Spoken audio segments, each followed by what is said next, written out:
C'est le moment de parler famille et éducation avec vous, Carole Teviller. On va parler de se former à un métier tout en se frottant au monde de l'entreprise. C'est le principe de l'alternance. Vous vouliez nous en parler ce matin? Oui, avec une très belle voix en plus, donc ça va être sympa. J'ai une petite voix, une petite voix. Un petit chacha, mais ça va Un aller. petit chat, mais ça va aller, tout va bien se passer. Alors, je rappelle effectivement ce que c'est le principe de l'alternance. C'est un étudiant qui suit des cours une partie de son temps. Et après, là aussi, l'autre partie de son temps, il travaille en entreprise. Les frais des études sont pris en charge et surtout, il a un salaire. Donc, un coût que peut supporter l'entreprise parce qu'il a des aides. Et il y a eu un plan, un jeune, une solution et des aides exceptionnelles qui ont été mises en place. Par exemple, pour un étudiant, un alternant de moins de 18 ans, 5 000 € peut être donné ou cette aide atteint même 8 000 € si l'étudiant a plus de 18 ans. Alors, pour comprendre les avantages d'une telle formule, on va suivre Marine, 22 ans, qui est étudiante en management, commerce et entrepreneuriat. Elle est à l'école 3 jours par semaine et le reste du temps, elle travaille dans une start-up pour électrifier les vélos. Alors, on l'a suivie dans son quotidien. Elle a un vrai équilibre entre job et études. Et vous allez voir, elle est très présente pour les clients et en études. Reportage Olivier Delarue, pardon. Bonjour Marie. Bonjour Ali, vous allez bien? Très bien, et vous, bonjour. Ça va super. Est-ce que c'est possible avec la technicien Ouais. vous donnez-moi un devis pour faire un boîtier? Ok, je vous rappellerai directement dès que j'ai la pièce pour vous dire quand est-ce que vous pouvez passer. Je viens de passer responsable atelier et donc je m'occupe de tout ce qui touche au suivi des clients, contrôle qualité, SAV, facturation, etc.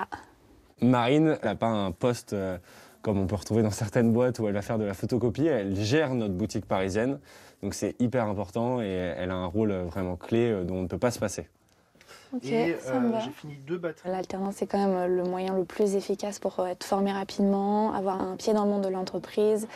Et ça représente aussi un avantage au niveau du salaire chaque mois pour nous aider à financer nos propres projets ou alors à être plus indépendants. On veut s'entourer d'alternants pour plusieurs raisons. La première, c'est que ça nous permet de faire une formation sur le plus long terme. Un stage, en général, c'est 3, 4, 5, 6 mois. Un alternant, il va nous accompagner sur 1 an, presque 2 ans pour certains.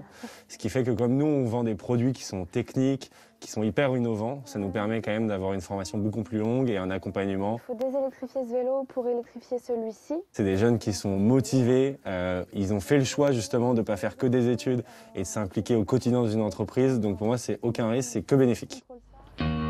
J'ai fait toutes mes études post-bac en alternance et j'ai commencé du coup l'alternance à 17 ans. C'est beaucoup d'investissement personnel puisque du coup mon temps d'études il est assez conséquent. Comme pour mon temps en fait en entreprise, c'est réparti entre les deux. Nous nous rencontrons ce matin dans le cadre de votre suivi. Je voulais faire un point avec vous, déjà si vous vous sentez bien dans votre formation.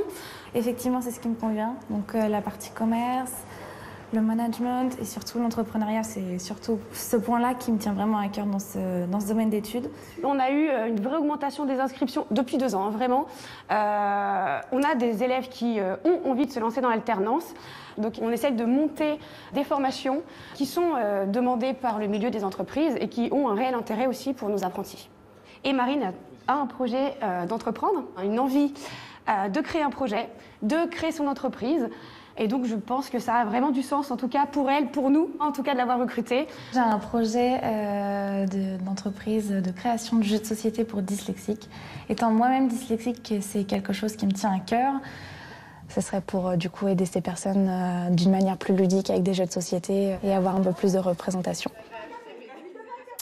Carole, l'emploi des jeunes reste, on le sait, au centre des préoccupations. D'ailleurs, la semaine dernière, dans Le Parisien, Elisabeth Borne, la ministre du Travail, dressait un premier bilan post-Covid. Et vous le savez, avec le Covid, les jeunes risquaient d'être les premières victimes économiques de la crise économique.